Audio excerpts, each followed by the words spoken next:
wax waxu droits humains ak rapport Amnesty droits de l'homme te jéggalu très rapidement niñ ko titré l'État mais ci alxames ji Maître Sidiki Kaba bi muy jàkkaarloog taskati xibaar yi mun nañ jàpp ne dafa jàpp rapportu Amnesty bi ne ko tereet xotti sànni loolu yow noo ko jàngatee ndax mën nga c'est à tort ou à raison waaw man Sidiki dama ko xam boobu ma nekk ndongo daara ñu yàgg yëngu ci ay mbirum àq ak yelleefu doomu aadama bu jëlee rapport organisme bu toy ni Amnesty malgré tout le respect qu'on lui doit parce que suñu aîné la quand même donc daanaka il a guidé même nos premiers pas de militantisme boobu ay ndongo daara la ñu woon. lu changé ci diggante bi. lu changé ci diggante bi damay jàpp ni rek daa far xam nga nguur yombut. mais ñu ngi doon wax émeutes yu am fi xam nga émeutes yooyu avant moo am c'est-à-dire rapport bi bu Amnesty bi am na rapport bu ko jiitu muy rapportu Freedom House muy benn ONG américaine bi nga xam ne day saytu àq ak yelleefu doomu aadama ñooñu.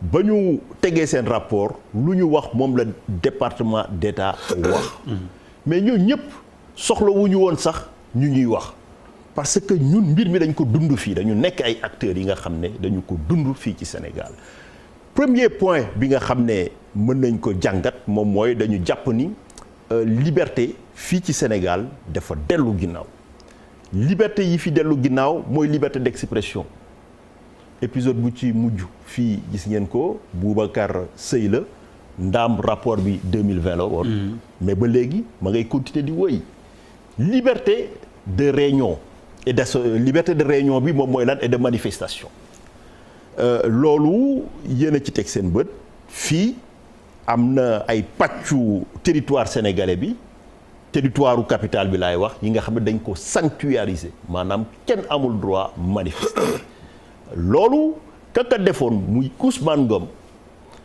déjà ba mu ko jëlee moom mu ngi nekkoon ministre de l'intérieur kujje politique bi di xeex pour jot ci nguur malal xam na li may wax yàlla def ñu ñëw ba ŋànk ci bopp nguur gi tey ñoom ñu dellu di ñu exciper arrêter Ousmane Ngom organisation des défenses des droits de l'homme yi Amnesty Ligue sénégalaise des droits de l'homme ak man ak sama naataango Assane Dioma Ndiaye ñaari at ci ginnaaw attaqué nañ ko devant la Cour suprême Cour suprême jox dëgg rappeler la jurisprudence LDMPT bi nga xam ne depuis 92 mu ngi fii donc loolu Sénégal dafa continuer ne day maintenir législation boobu nga xam ne reposé wul ci dara mais beneen mbir mi aussi moom mooy fii ci rapport d'Amnesty bi dañu ne am na ay groupe population yi nga xam ne dañu leen expulser de manière forcée pour des projets souvent pour des privés wala pour des projets étatiques ñëpp gis nañ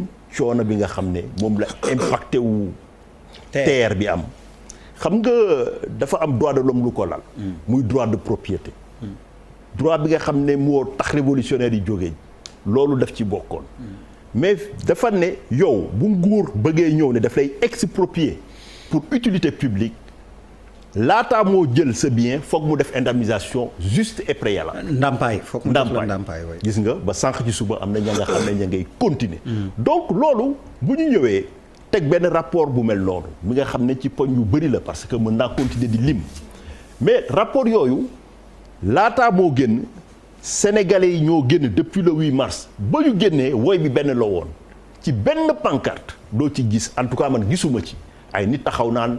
dañu bëgg a liggéey emploi lañ doon wut président moo fël ci langue bi ne ñu comprendre naa leen ñu ne ko lu ñu la ko loo comprendre mu ne da ngeen a bëgg a wut xëy ñu jàpp ne bon bu dee mën na solutionner baax na mais jàpp naa ne la taxaw nit ñi di ñaxtu woy bi benn la woon respecter l'état de droit respecter la démocratie ñu ngi doon xaar ci moom buy génn mu ne man danaa dakkal instrumentalisation de la justice dinaa rétablir liberté publique yi mais aussi dinaa lever les obstacles à l'indépendance de la justice donc loolu lu muy firnaal moom mooy rapport bi donc li ma la wax ni day firnaal ne ci ay poñ yu dëgër lañ ko samp léegi nag bu dee da nga nekk ci nguur moom maanaam mbirum droit de l'homme saa yuñ ko jibalee da ngay jéem a setal sa bopp.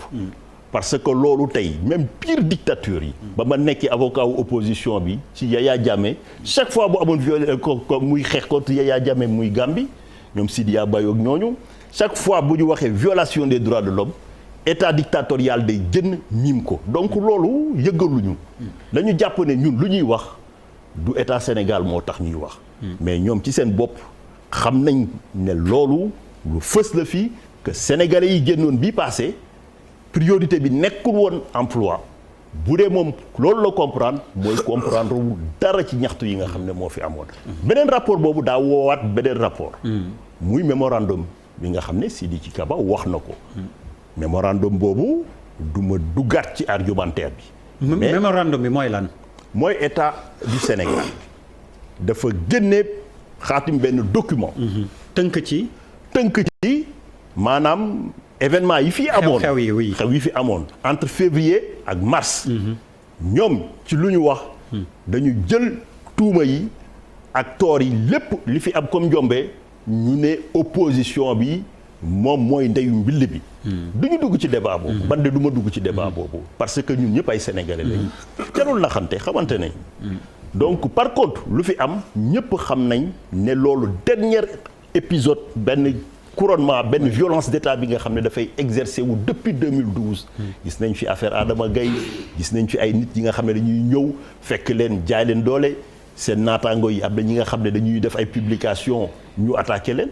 donc loolu moo tax ba violence institutionnelle bi dafa demoon ba yegg fenn fi nga xam ne finalement maanaam mosuñu ko ñaan te ñu ngi continuer ñaan ne du fi amaat mais population yi ils étaient comme nu ko déclaration des droits de l'homme waxee contraints à recourir en suprême recours à la révolte moo fi am loolu moo tax ñu njort ne en tout cas état wu Sénégal war na jàngat situation bi indi joyante yi nga xam ne moom la askan bi am parce que jàpp naa ne bu dee ñoom bëgg nañu continuer nekk fi ba 2024 foog ñu dakkal yenn pratique. alors pour mën tënk waxtaan bi da ngay tontu bu dee am na ay laaj ñu laaj leen comme ça ñu mën a gis-gis yëkkati jotaay bi. ñoom surtout politique yi ak société civile dañuy fàtte ne le Sénégal est membre du comité onusien des droits humains. ONU mënuñ leen wax ne suspecté leen de partialité. Le Sénégal a été élu par 188 pays sur 190 membres du comité te pour nga nekk membre du comité bi mooy yow sa dëkk. dañ la nangul ne respecté nga les droits humains. loolu dañ ko war di souligner. droits humains mooy lan. Maintenant le contrôle des politiques publiques. Le contrôle des politiques publiques. Parce que renforcement état de droit la wax ak démocratie. Oui. man nangul naa ko mais dafa am précision yoo xam ne foog ma. foog ma jox ko. Contrôle des politiques publiques dañ ko dugal ci référendum bi. c'est-à-dire que on diminue le pouvoir de l'exécutif jox ko assemblée mu permettre ko moom muy saytu politique publique yi fu ñu toll xaalis bi ñu ci dugal adéquation impact bi xaalis boobu am par rapport aux résultats.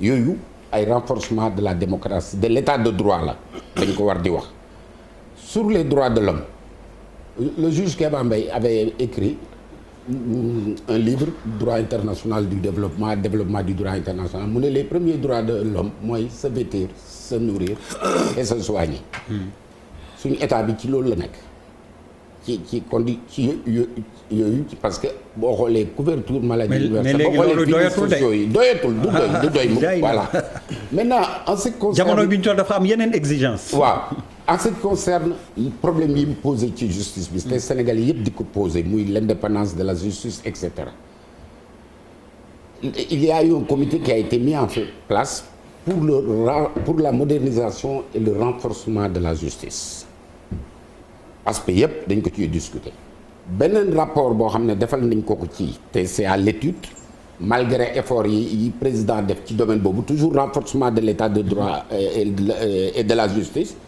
mooy parquet financier je pense que économiste Khadim xam na ci dara parquet financier bi léegi dañuy créer un parquet financier boo xam ne dafay saytu ñi nga xam ne dañ luubal alali réew mi. amu fi woon. mais président dafa augmenter budget Cour des comptes. pour que Cour des comptes gën a mën a def yëpp ay renforcement de l'état de droit la. maintenant concernant li nga wax ne rapport bi ñun dañu bokk sooy seet rapport yi bu doon rapport yi rek la ñun suñu réew mi c'est très bien classé moo Ibrahim c'est vraiment rapport bu sérieux la bokkul ak ay Freedom House ak ay kii parce que aussi bëri na ay ONG ak ay société civile yoo xam ne bu ñuy def rapport di épingler Sénégal surtout côté LGBT yi la borom ñaari tur yi. LGBT yi. waaw côté boobu Sénégal position bi mu ci jël ne du fi amee affaire yi borom ñaari tur yi la légalisation de l'homosexualité ak les gays parades du amee fii gis nga loolu lim ñu coûté il faut que ñu wax ko Sénégal yi. dañ leen ci mere. torop sax dañu ci mere. il faut dire ça. et dañu ci mere bu baax a baax. parce que position yooyu boo ko jëlee ñooñu seen force bu ngeen ko xamoon rek. dañuy influencer li ko dalee ONU ba ci ONG yépp da nga am loo ci doon bëgg a wax dafa mel ni. waaw non man sama question benn question la am. boo paree parce que grand mi comme ni ñu gàttal. waaw en fait kon ñu dugal question waaw. parce que question contribution. question contribution et je pense que loolu dafa am solo. mais grand. fi nga mujjee génn. parce que man depuis sànq maa ngi koy laaj parole bi pour poser question boobu. parce que aussi il faut ñu comprendre que ni ñun on a eu à voyager xam nañu un peu li xew ci àddina. li ñu naan géej gi kenn mënu koo téye ak say loxo. dafa am une réalité. et je pense que ñi nga xam ni ay droits de l'hommiste lañ. ñi nga xam ne dañu nekk ci société civile. il faut ngeen comprendre que ni. activistes yi boole leen. non damay wax rek en général.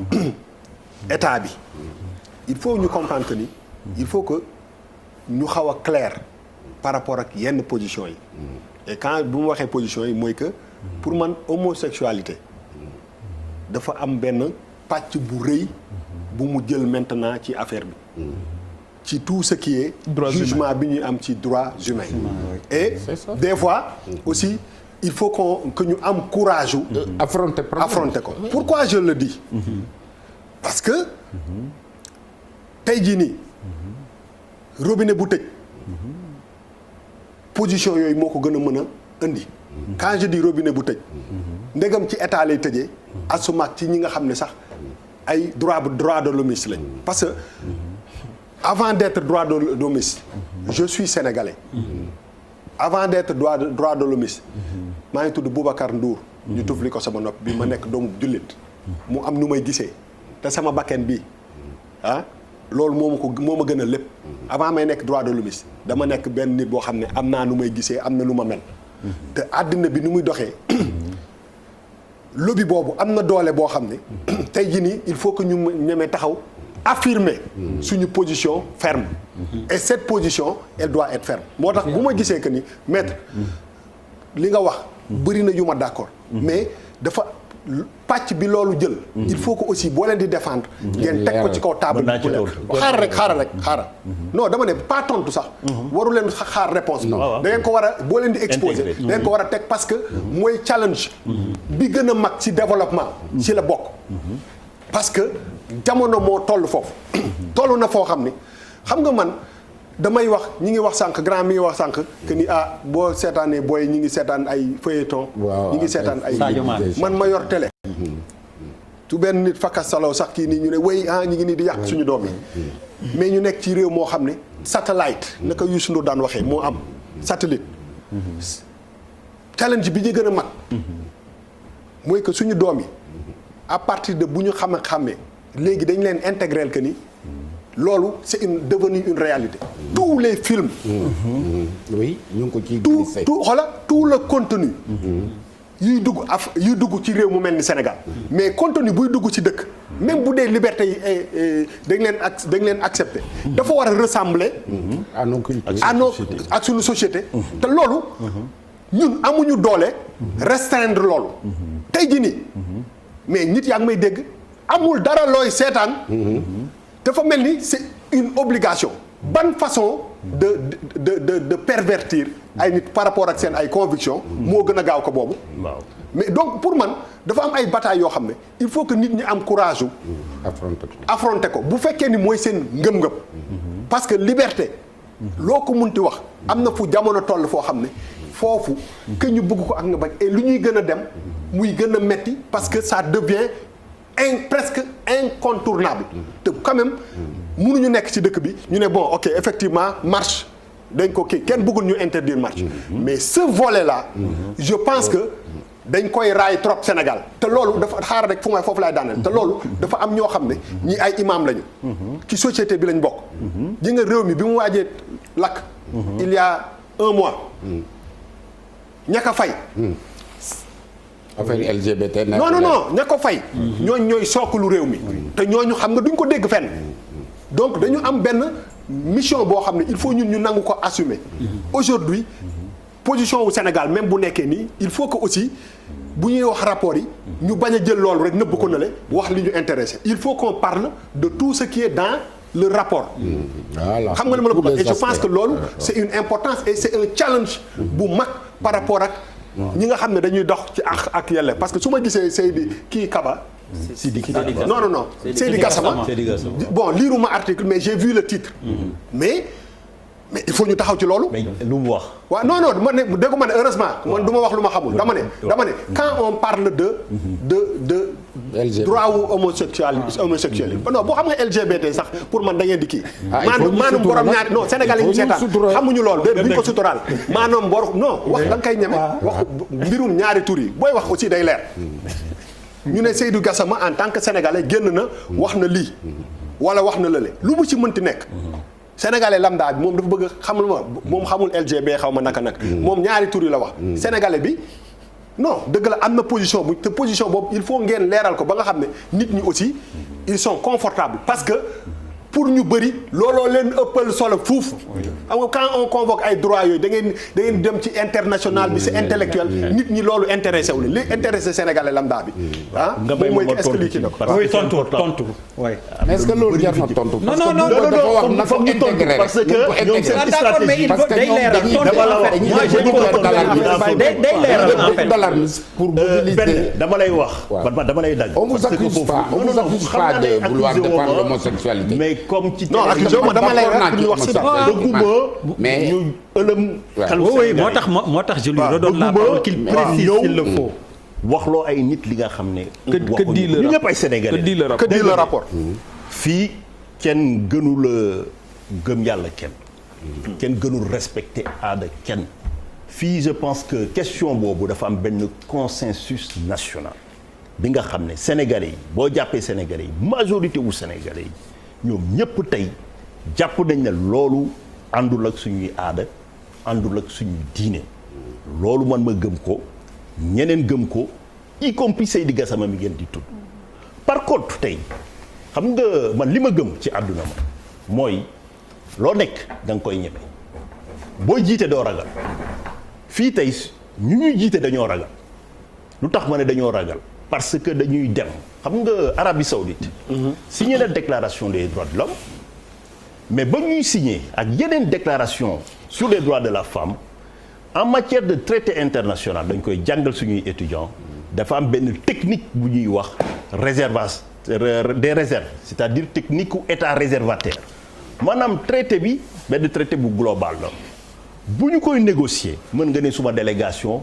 du ñu assister parce que point bii ñun du ñu ci engagé wu lu droit international prévoir moom mooy boo newee yow da nga réservataire disposition boobu du la appliqué wu mais aussi mënoo ko invoquer contre beneen état Sénégal seen problème lépp moom mooy dañoo am ay dirigeants yi nga xam ne dañuy dem bëgg lu neex bitim réew moom mooy laaj day am benn traité international ñu ratifier ko dans sa globalité sans réserve ni objection bu ñu ñëwee suba gars yi def ay mécanismes d'évaluation ñu gis ne am na benn discrimination par rapport ak engagement bi boo waxee ñu ne la Sénégal pays bu souverain la mais comme disait Jean-Jacques Rousseau l'obéissance à la loi qu'on s'est prescrite est aussi liberté bu ñuy ratifier benn traité international parlement moom mooy jox autorisation donc foofu mënatoo ñëw donc bu ñu bëggee bu dee ñoom mat nañ lu ñu doon. bu dee ragaluñu c'est quoi la situation du Sénégal. c'était la situation du Sénégal dafa ratifier convention yooyu engagé wu pour bañ a def discrimination fondée sur le sexe. maanaam ou l'orientation maanaam du xàjjali du ñëw parloo entre ku bokk lii ci orientation bi. léegi Sénégal non ci convention yëpp. li nga xam parce que question bi non dama leen ko wax du dañ kooku c'est ma spécialité. mais quand est-ce que Sénégal signé. Sénégal signé na ko. déclaration universelle des droits de l'homme. non c'est l'aspect juridique. non dama ne la l'aspect sociologique. non déclaration universelle des droits de l'homme en 1948. Sénégal ci disposition boobu defu ci réserve. sur le fait que les États signataires s'engagent à ne pas appliquer la discrimination fondée sur le sexe. d'accord tey la ñuy wax mais dama lay wax bon li ma lay wax tey la donc loolu ce qui veut dire que mu ngi suñu droit déglul ma wax tey bu ñu bëggee loolu dañ fi coow dootul am nu ñu jàmmalee waa Arabie Saoudite ñu jàmmalee ñu ko mooy lan mooy Sénégal dafa war a débattre foofu mu déposer ay réserves. léegi suñ ne loolu àndul suñu. léegi ba jeexal. léegi suñ demoon tey état bi nag tey état bi dañu am ñaari woy yi nga xam ne moom lu ñuy servir sénégalais bu ñu demee ba amatuñu lu ñuy wax. moom gis nañ ko ba événement yi amee ñu ne ñu dafa am ay forces occultes xam nga bu ñu demee mbirum terroriste ba nekkoon naa. ah mais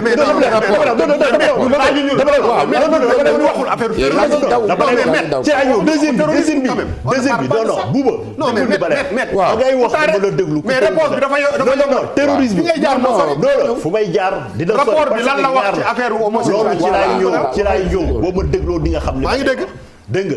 te boo waxee ñu ne daa am ñu dugg xam nga état bu demee am ay services de renseignement ñu ne am nañ ay forces occultes yu ñëw opérer ci diggu capital delluwaat kenn arrêté wu ci kenn mooy loolu soit amul wala ñoom war nañu xolaat seen toogaay. deuxièmement moom mooy boo waxee yëfu droit de l'homme ñu ñëw bu ñu bëggee jaxasee affaire bi ñu dugal mbir mi ne loolu pàcc la ci point la ci gis nañ ko ci rapport yi. mais ñun ñëpp ay sénégalais. comme ni ma la wax yeneen question yu ma la jox. ci liberté la. est-ce que les droits de l'homme sénégalais wax fa dëgg avec tout le respect man comprendre ma dara si nga wax. waaw mais boo ma dégloo di ngeen wax. man sama problème c'est pas l'homosexualité. Lan la. waxal pourquoi on sanctionne le Sénégal. pourquoi les rapports les rapports léegi foofu laay jeexalee. et la raison fondamentale. non déglu ma bu dee boo ma dégloo di nga xam. waaw mais yaa ngi dem ci terrorisme. est-ce que notre Sénégal dans ce rapport là.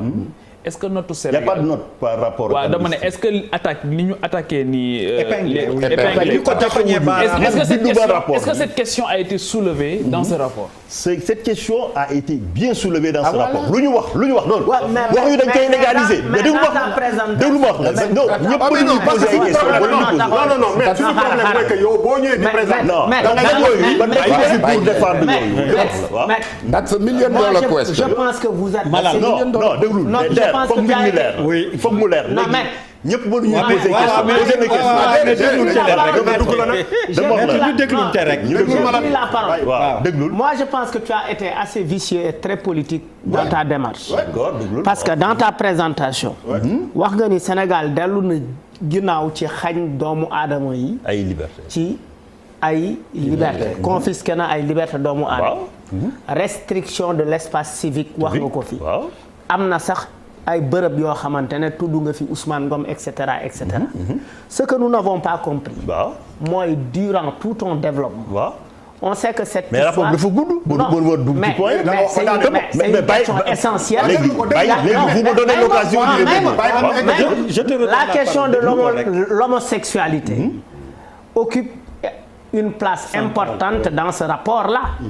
Mais je n'ai pas compris pourquoi tu ne l'as pas évoqué. Alors, pourquoi vous ne l'avez pas évoqué dans votre présentation. Déjà, c'est pas à toi que rien n'autorise en cela wax ma yan point laay énumérer parce que nekkuma fi defee di exposer. non d'accord. deuxième on a le droit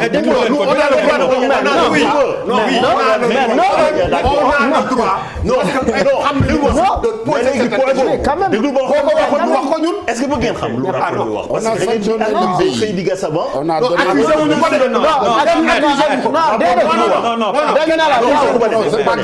veut juste que tu sois équitable. dama ne lan la ci wax est-ce que léegi mën naa leen wax lu rapport bi wax mën naa leen waaw mais est-ce que mën naa leen wax lu rapport bi wax non y a pas de lobby li ngeen di wax dama wax la rapport bi dama wax la déjà dama lay wax dan la rapport bi di bindoo rapport bi lu mu wax boobu mooy am na ay nit yi nga xam ne fii Sénégal dañ leen torturer wala ñu faagaagal leen sur cette base mais en aucun moment du rapport vous ne verrez ñu ne leen dañu war a légaliser wala dañu war a autoriser là je vous défie le rapport je l'ai envoyé à DER avant moi ñëw. sauf que les rapports sont très subtils sur cette non mais loolu yéen a ciy dugg. man li ma gëm naa ko man fii ci bopp gis nga bu ñu jëloon.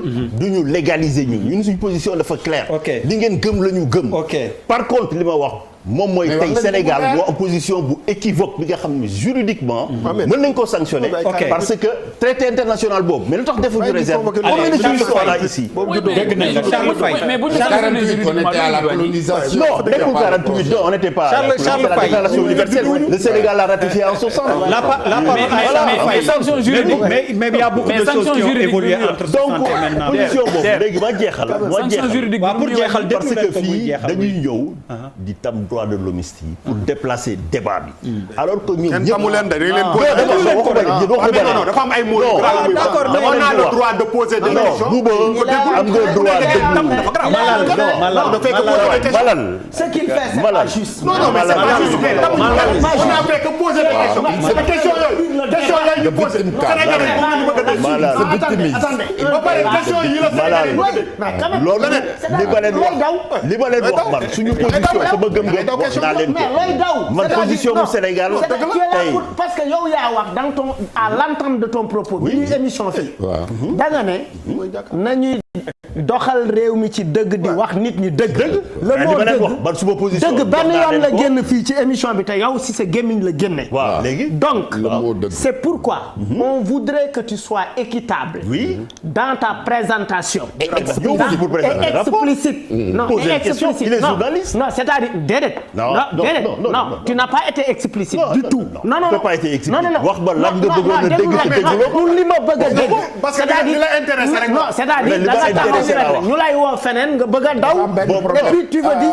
tu nous renvoies en 48 on est en 2021 li ma leen wax gis nga DER yaa ngi dugg ci pièce bi mooy lañ mooy déplacer nañ débat sénégalais yi ba ñu génnee ñu liberté yi mooy ñeneen ñi seen point yooyu non mais bu la intéressé dina rapport bi balaa ngaa posé bu la posé question te waxoo ko mais yéen ñëpp xaaral rek li ngeen di wax juste une précision maître oui ku nekk ak li la intéressé ci rapport bi donc en toute démocratie li nga ci évoqué mais expliqué naa leen jox naa leen sama position personnelle sama position non du affaire de masla wala yooyu malal non mais en toute démocratie c'est très important dans avant parler Charles je suis pas là pour amnistie je ne suis pas là pour amnistie la parole à Charles LGBT ñeenti tur la du ñaari tur. loolu Habib s'il vous plaît yooyu je lu ma intéressé mooy liberté publique yi yeneen yi ñoom duñ ma imposer sama agenda. su dee ñoom mais imposer leen polygamie. Habib la parole à Charles s'il vous plaît par courtoisie li ma gëm naa ko ñoom gëm nañ li ñu gëm bu ñu bindee rapport Amnesty International wax ko man point yi nga xam ne ñoo soxal Sénégalais yi. boobu dama jàpp ni tey. mais boobu am na concession. la parole à Charles. mais man lu ma gëm wax naa la ko. après sama position wax naa la ko. léegi nag nga bëgg ba defar s'il vous plaît. alors la parole à Charles. Je relevais 4 points dans votre discours qui m'ont fait waaw choc. benn bi mooy balaa ñuy entamé da nga ne fii ba 2024. Il y a une véritable menace. Ce qui a été fait ici, c'est un appel à l'émeute. Il y a après quelques mois, sur le quelques semaines sur le un appel à l'émeute. C'est ce qui a été fait. Nous devons souffrir. les Sénégalais aujourd'hui il faut savoir qu'ils sont à l'extérieur ñu bëri bu ñu leen bëggee indiwaat Sénégal surtout ñoo xamante ne ils sont en situation irrégulière la première chose qu'ils disent ils sont homosexuels. boo ko waxee rek droit d'asile am ñu enclenché. et dès qu'on enclenche le droit d'asile on suspend toute la procédure. Et du coup bien entendu cela va alimenter les études. boo xoontee parce que le Sénégalais est l'un des plus grands voyageurs qui existent. dëkk ba mu munti dem boo ko bëggee jël muy Allemagne wala muy feneen États-Unis ak feneen mu ne la man je ne peux pas retourner je suis homosexuel et si je vais là Sénégal dellu Sénégal prison lañ may yóbbu. ça devient quelque chose contre le Sénégal loolu ça nourrit les rapports. il faut le dire. Les rapports c'est pas des enquêtes qui sont faites. Ah non. Ce sont ces choses-là. Je suis pas d'accord parce que rapport bi section sénégalaise bi mooy jël données yi ñoom Amnesty parce que ñaar la dafa am Amnesty International am Amnesty National ñaari bureau yi sax bokkul ñoom sont là sur le terrain dossier droits de l'homme bu ñu waxul. Freedom House rapport Freedom House bi. déglu dafa bëri ay ONG. dafa bëri mais je précise je suis obligé de préciser. parce que ça c'est la méthodologie du rapport. Oui, ok. Désolé de vous couper, Charles. Mais non, il n'y a pas de problème. La précision est faite, il continue. La collecte d'informations aussi se fait sur le plan international. Tey le Sénégal, le nombre de Sénégalais yoo xamante ne delluwuñu fi ba pare jox comme raison homosexualité dafa bëri à telle enseigne que nous on a les informations, mais aussi les organisations internationales elles ont les mêmes informations. kooku benn facture kii ko première chose. La deuxième chose boo xamante ne dans mooy balal lu muy wax dans tout l'exposé pàcc boobu waxoo ko et pourtant l'impact sur le rapport am na solo. am na impact na sur le rapport. ba nga xamante ni bu fekkente ne dafa am ay perception boo xamante ne nit ñi dañ ko si war a am day influer si kaw suñu perception boobu. Le président de la République avec qui on n'est pas toujours d'accord. Mais dafa jël benn position qui me semble assez claire et de ce point de vue. Et très soutenu par les leaders de l'opinion dans ce voilà et partagé ko aussi y compris voilà de ce point de vue la troisième chose boo xamante ni pour dire comment c'est dangereux vous faites allusion à l'Arabie Saoudite c'est pas gratuit pourquoi l'Arabie Saoudite dans un pays à 95% de musulmans c'est-à-dire que c'est là qu'on devient absolument dangereux parce que c'est une communication subliminale. Merci. Non. Moi j'analyse. Ils ont fait une réserve sur cette disposition. Non, il y a pas par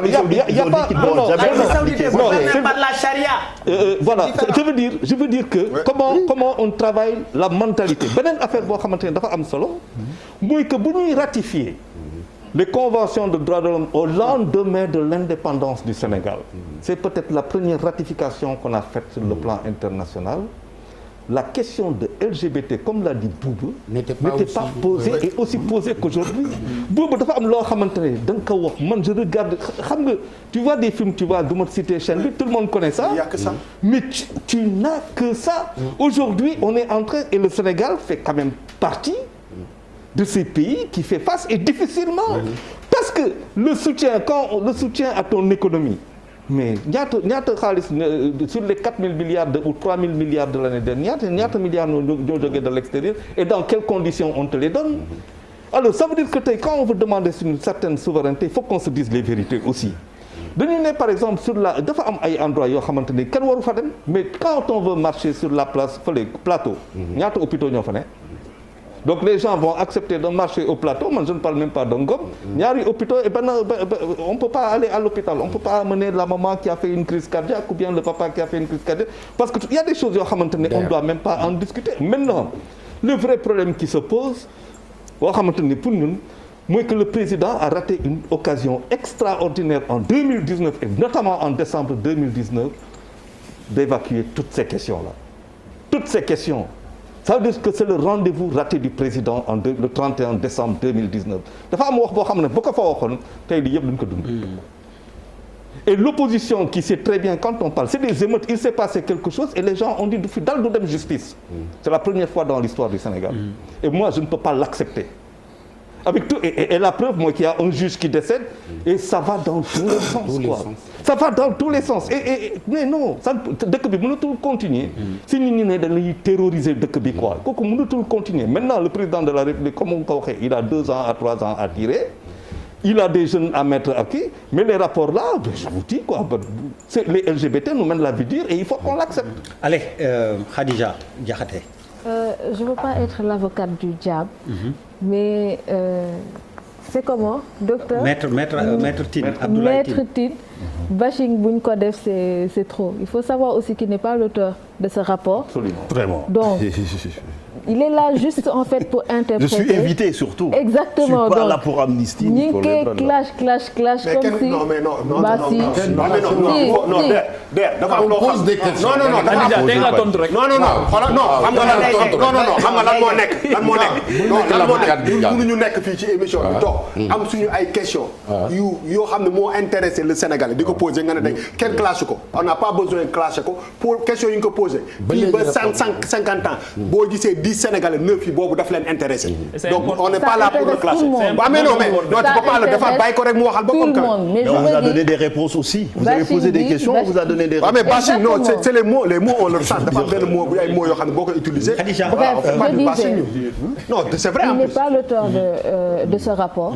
tey rapport bi c'est vrai que place homosexuelle yi place LGBT ça intéresse tout le monde ñëpp a siy wax mais il ne faut pas en fait se baser sur ça seulement pour interpréter tout le rapport. Il y a d'autres points très intéressants yi nga xamante ne comme d'autres points comme mais les points qu'il a cités on en a discuté ici. même mooy point yi ko ci intéressé lay wax. Avant l'émission je t'ai envoyé tous les points. Oui mais bien sûr. mais ku ci nekk mais xoolal ñoom it loolu. oui ma ñoom looloo leen intéressé. yow looloo leen intéressé.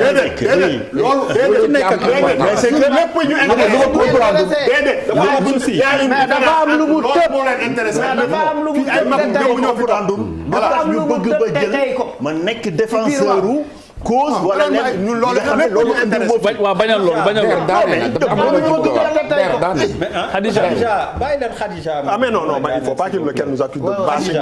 Khadija moom itam tontu rek. mais bashing bi am na ay mots yoo xam ne duñ ko nangu. leer lañ ne wax. Khadija bismillah. Il y a des points intéressants yi nga xamante ne. mi ngi ci biir rapport bi. war nañ ci mën a wax. comme lan. comme bëri na. moi j'ai parcouru le rapport franchement. comme lan. comme on ne peut pas attendre ce rapport là li rapport bii bu fekkee moom la ñuy xaar pour pointer du doigt certains problèmes mais ñun nañu gas suñu bopp ñun ñëpp ñu suul bu jeex. non on n'a pas besoin ñun l'Assemblée nationale moom moo ko def. ñëpp gis nañ ko lépp lu nekk ci rapport mais man je me dis il faut pas créer le sensationnel. tey am na ay points yi nga xamante ne wax nañ ko débattre nañ ci je pense que c'est déjà réglé. wax nañ ko tegee nañ ko de côté. faut pas à chaque fois rapport suñ ko tegee chaque fois rapport suñ ko tegee ci wàllu. qu'est-ce que le rapport nous apprend?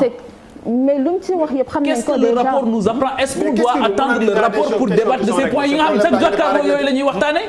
bah non. mais comme quel point? mais comme quel point moom ma jaaxal. point yi ñu ci wax c'est intéressant je dis. moi j'ai pas vu de nouveauté. mais même point bi ñuy débattre nii débattre nañ ko ñaata yoon. oui combien de fois non damay ne faut pas tout le temps revenir sur le même chose pour créer le sensationnel.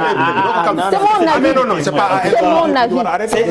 loolu sama xalaat c'est récurrent donc les autres points aussi sont récurrents. Les autres points aussi sont récurrents. Les autres points également non toi ce que tu dis c'est dangereux. Les autres points aussi sont récurrents parce que. pardon rapport bi OSIDEA de mën na ko xanaa. OSIDEA dépassé na rapport mais franchement. mais OSIDEA mooy la le travail des gens fii kaay ma wax la dara damay yokk dara damay yokk faut respecter le travail. Tous les jours il est dans les gardes à vue des commissariats. am na benn discours gis nga ñun ci réew mi la xamal la gis danaa maa la mag fuuf dooma du yow yaa may tax li may wax dafa am solo mais laisse-moi terminer dama ne yàllaa fi ne moi man Bouba Ndour laa tudd maa ngi nekk sénégalais damay wax li ma xalaat gis nga amuma pression boobu am na ñoo xam ne seen wax ci thème ci pàcc bi il faut mu modérer xoola tout ce qui tourne sur le financement qui vient d'ailleurs tu es obligé d'être modéré.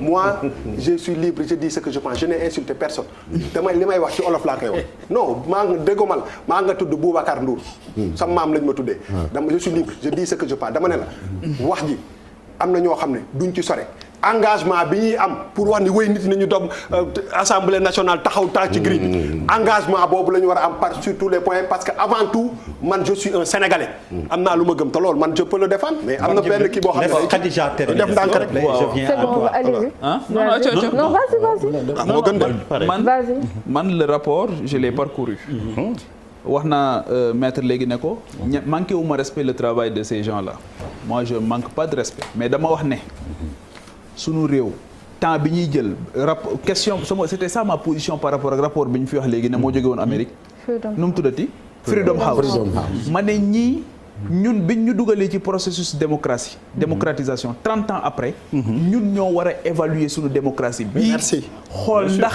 la ñu démocratie bi digoon ak ña nga xamante ni ñoo ko doon théoriser est-ce que li ñu démocratie bi dig jur na ko wala juru ko en termes de bien-être des populations parce que c'est ça si c'est pas ça la finalité d'une démocratie mais lan mooy finalité démocratie di enchaîner ay élections fukki yoon ak juróom-ñaar élections yoo xamante ni sax Union européenne moo la koy financer nga nekk ci chaque année nga dugg ci année électorale année ñaata temps la ñuy jëlal on perd beaucoup plus de temps sur ces questions-là cosmétiques que sur les vraies questions et que aujourd'hui man dama jàpp ne si l'Assemblée nationale joue son rôle correctement si la justice joue son rôle correctement mais pour man c'est une honte ñuy xaar rapport yi pour débattre de certaines questions yoo xamante ni dafa engagé suñu dund ak suñu ëllëg et que li mu wax ni par rapport ak li mu wax aussi dafa am une part de vérité maître Tine nos états aussi sont très ambigus souvent clarté bi nga xamante ni moom la ba ci fi mu ne nii bu ñuy wax li ñuy wax ci olof ak li ñuy wax ci français du doon benn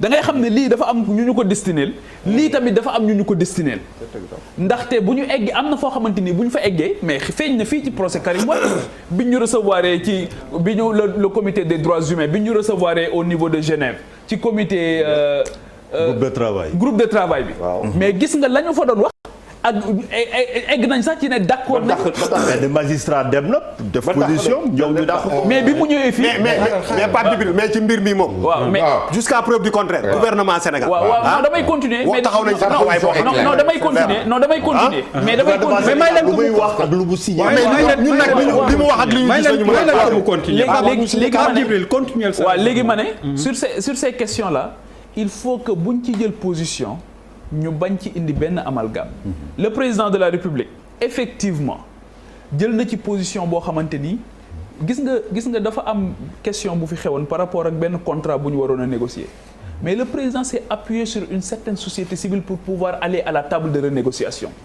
gis nga sunu nguur yi ñu am il faut souvent bu ñu sànnee bal bi que nit ñi jël la balle au rebond loolu moo tax boo gisee sur ces questions là la position de sëñ Babacar Sy Mansour muy la position de ñoom sëñ Mountakha ak ñoom ñëpp le clergé ñoom ñëpp c'est-à-dire que dañu nekk en droite ligne avec ce que le président veut ma préoccupation nag man te loolu laa doon laaj maître mooy ñi nga xamante ni ñoom ñooy les droits de l'hommiste est-ce que sur ces questions dañ ciy aider l'État du Sénégal wala ndax dañuy dem di aider les institutions internationales pour ñu dal ci kaw État du Sénégal man c'est ça ma question. bëgg nga dégg-dégg. bëgg nga dégg-dégg dafa ba interne. non dama ci am beneen question. après ñu daal sa question après nga laaj wala dans le même sillage la. tey xam nga société civile bi fii ñi fiy wax droit de l'homme mën nañ leen lim. Alioune Tine Assane Dioma Ndiaye Seydi Gassama ak quelques-uns ñi nga xam ne avec les organisations féminines d'accord ñooñu ñëpp tey ma lim. parce que ku ci nekk pratiqué naa la xam naa la liggéey na ak yow tey position bu ñu am tey mooy position bi nga am Djibril moom la xalif général am moom la keneen am dégg nga tey doo gis benn ONG défense des droits de l'homme bi nga xam ne dem na bitim réew ne day jébaane ci question boobu parce que xam nañ ne ñun tey amul benn société bi nga xam ne mën nañu imposer ku gëm le contraire je te défie nga lire rapport bi wax ba benn point bi nga xam ne rapport wu Amnesty bi laa lay wax de def nañ ko ci donc li ma bëggul mooy ñu jaxase xelu Sénégal jaxase xelu sénégalais yi mooy lan mooy tey ñëwoon nañ fii gis nañ li fi xew ñu waroon wax ci état de droit waroon wax ci commission d'enquête impartiale bi nga xam ne moom la ñu bëgg a proposer alors que am nañ justice bu nga xam ne mën na lijjanti problème bi est-ce que loolu nar a te nekk obstacle par rapport à la manifestation de la vérité parce que bu commission d'enquête bi waxee ni yow seetal nañ la alors que justice inculpé na la loolu day indi coow alors que commission d'enquête recommandation cote la mën a def tey saa waay parce que pouvoir bi est mal à l'aise par rapport aux droits de l'homme génne na LGBT comme ñu waxoon tam ba dëkk bi ci wee ñu ne daa am ñu infiltré woo ay mais LGBT bi état génnewu ko ñun sénégalais ñoo non mais débat bi lu fi génn non xam nga mu yeggali xam nga lan lañ dul d'accord xam nga lan lañ dul d'accord du moom moo fi indi question bi yow da nga def sa présentation moo présenté ñu jël ko teg ko ci ko table ay sénégalais lañ ko ñëpp voilà il faut qu'on soit clair Bouba ah non Bouba faut qu'on soit d'accord ñun ñëpp ay sénégalais lañ fii kenn mënu fi nax kenn kenn mënu fi woote lu kenn amul maître ñu déglu ko après je reviens à toi leeral ci affaire yi lobby LGBT yi yooyu su ma yoon nekku ci waaw xaaral waaw mais nañ ko déglu rek mais waaw mais voilà mais nañ ko déglu nañ ko déglu yow sax intuitif personnel waxuma Seydi Gassama waxuma waaw kon waxal ak DER loolu moom bu ma ko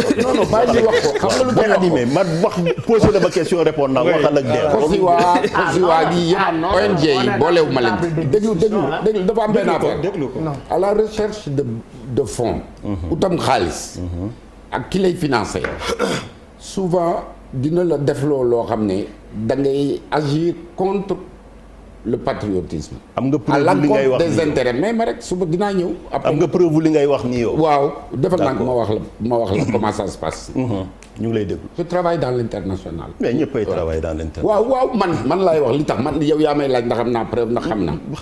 waaw donc xam naa what time is it donc su ONG yu bëri dañuy dal ci Sénégal à travers des rapports. parce que tout simplement li gën a am maanaa ci affaire bi mooy position bi nga xam ne moom la gouvernement bi jël. lobby yi du ñun rek du pays yëpp organisation yi am doole yëpp su taxuloo nag les relations particulières yu président par exemple am ak la directrice générale du Fonds monétaire pour ñu lever fa xaalis sax problème la pression bi ñuy def ci état bi on a raté des financements.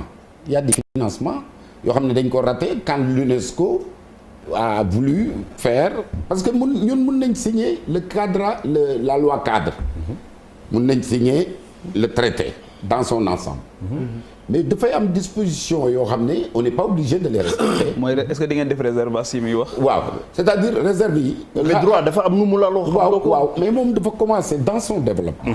moom même moo tax mu jaaxal ma. bu commencé di wax ne non Sénégal daf ko signé donc warul dellu gannaaw. non looy bu dama wax loolu ba waxul. dama ne Sénégal ci boppam. signé na traité bi ratifié na ko parce que ñoom. loolu parce que pour mën a jot ci financement yi. mooy tax que ñemewuñu def réserve foofu. parce que kon day leer daañu.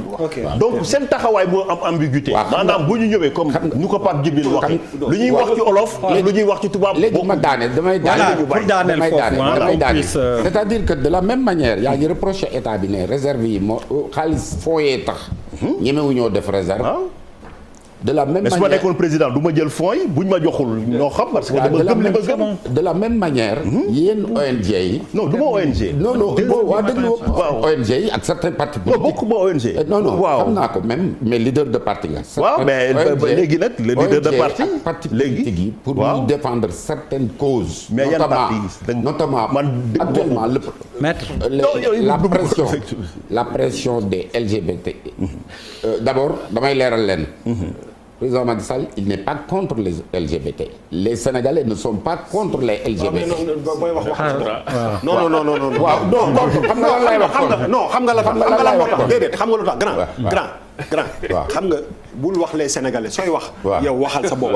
ku nekk ak sa ay conviction ak sa ngëm. xam nga contre bi. voilà le président n'est pas contre. non xaaral ma gën a leeral. waaw mais oui on va comprendre. c'est-à-dire non parce que non à chaque fois que nga bëgg tëj rek am lu bees lu dekki. Habib li mu wax moo gën a graaw li métti ci wax. Pape Djibril xoolal xam nga dafa am dara. waaw mais moo pare Sénégal la ñu ne. waaw mais moo tax xoolal dañu nekk Sénégal xam nga lu tax am na yenn yoo waxal lu la engagé waaw voilà moo tax ñu war a déglu lan mooy loolu. Pape Djibril nañ ko bàyyi mu lan mooy loolu. mais waxal sa bopp rek bàyyi mu ne le président déglul wax ñu dégg. ñoom waa ONG yi défendre affaire yi ak yelleef. waaw ak ñiy bind rapport yi. waaw ñooñu ñëpp ils font pression sur le Sénégal parce qu'ils pensent qu'au Sénégal ñun affaire góor jigéen dañ ko dàq wala dañ ko xeex wala dañ ko sànni. fii yàgg na am ay góor jigéen. waaw mais non grand. grand attends non ba pare c'est li ngay wax ni c'est très grave c'est grave non Charles duñ ko nangu ci émission bi. non li ngay wax ni mais lii la maître Tine doon wax léegi. góor jigéen doon leerul. donne raison à Maître. non lu muy wax askan bi ak li ñuy wax seen doom loo xamante ne non s'il vous plaît Bouba Khadim waxul depuis sànq s'il vous plaît Khadim waaw mais aussi attendez Khadim ba léegi waxagul je veux juste dire quelque chose loolu tax ma ne il faut réagir quand il le faut et à temps parce qu'après c'est trop tard affaire bi on ne fait pas dans la stigmatisation. Exact. Voilà, c'est toute la question dafa simple. Voilà. Quel est l'impact LGBT dans ce rapport? Voilà. Et en intellectuel yoo xamante ne que nous sommes. war nañ ko mun a analyser. affaire bi fële. ça veut dire que je me dissocie man su ma poste casquette politique ma jël ko teg ko fële. mu nekk kii ñu toog ñu toj ko et c'est ce qu'on est en train de faire depuis tout à l'heure. peut-être que ça va c'est véhément avec tout. mais dëgg bi mooy que aujourd'hui on doit se poser une question centrale. Le lobbying et le LGBT qui est devenu la 4e religion au monde. ban impact la am dans les rapports. Je suis désolé mënuñu président Macky Sall mënul gën non baal ma rek nga baal ma rek damay jël. mënuñu gën a ferme sur ce point là. non Charles xam nga man damay xoolal c'est-à-dire que pour man.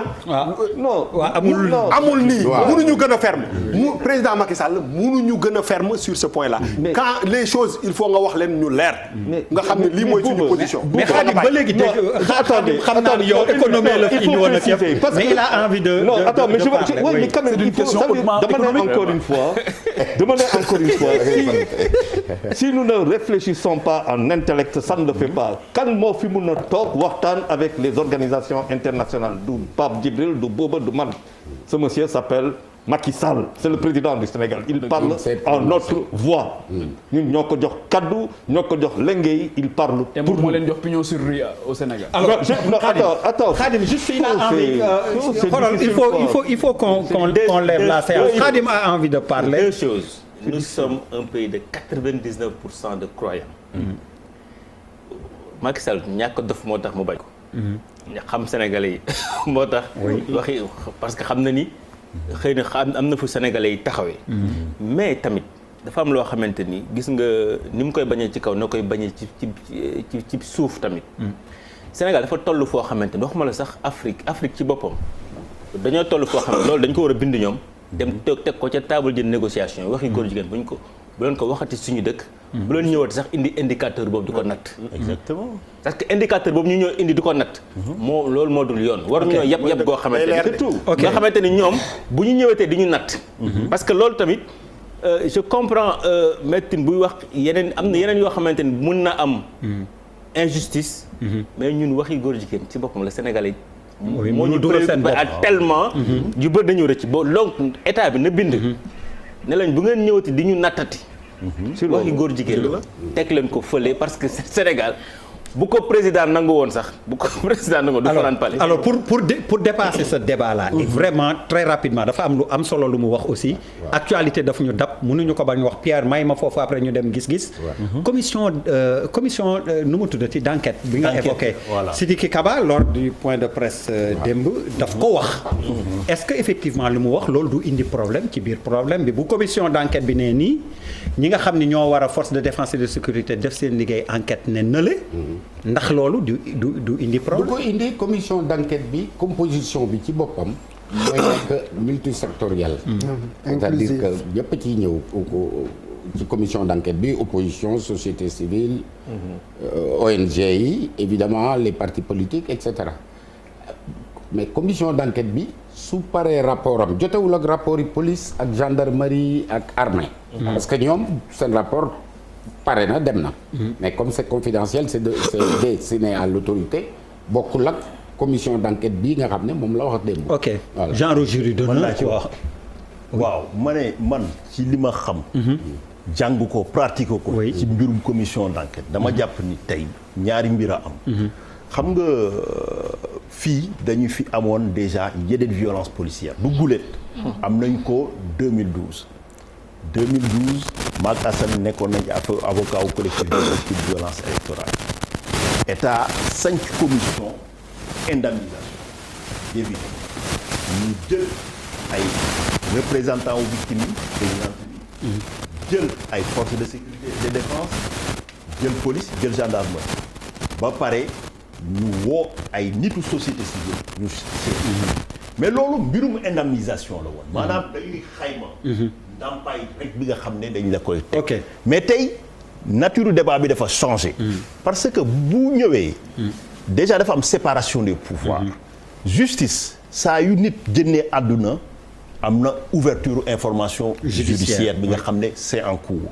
juge bi mu ngi liggéey juge bi dafa war a aboutir ci ay conclusions léegi tey mënuñu am benn kuréel yi nga xam ne mën na gën a xarañ pour def liggéey bi que justice parce que ñooñu ay enquêteurs professionnels lañ ay magistrats professionnels lañ donc man may politicien opposition wala keneen bu ñu woowee mën nañu ñëw rek bokk xumbal wala ñu def leneen muy pouvoir mais du benn valeur ajoutée bu muy indi par contre dafa am ay gàllankoor yu mu mën a indi comme mooy mën na nekk obstacle à la manifestation de la vérité parce que commission bu commencé liggéey est-ce que juge d'instruction day dakkal wala procureur day arrêté loolu question buy posé wu deuxièmement moom mooy tey bu ñu ñëwee ñu ne Malal gaañ nañ ko ci manifestation yi commission bi ne gaañuñu ko léegi ban dëgg la ñuy jël ci ñooñu et puis tout au plus ay politiciens lañ duñu ay professionnels comme nu ñu toogee fii tey ci jotaay bi di wax suñu xalaat la ñuy joxe suñuy position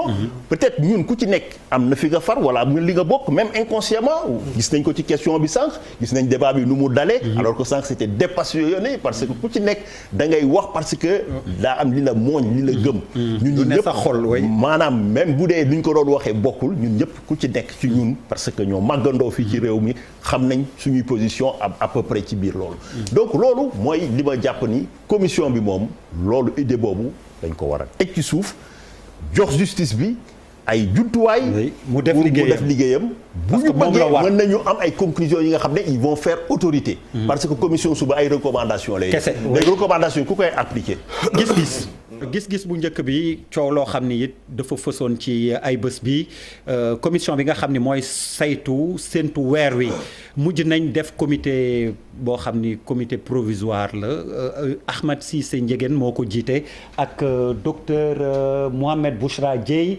Oumar Dieye ñoom ñett Oumar Diène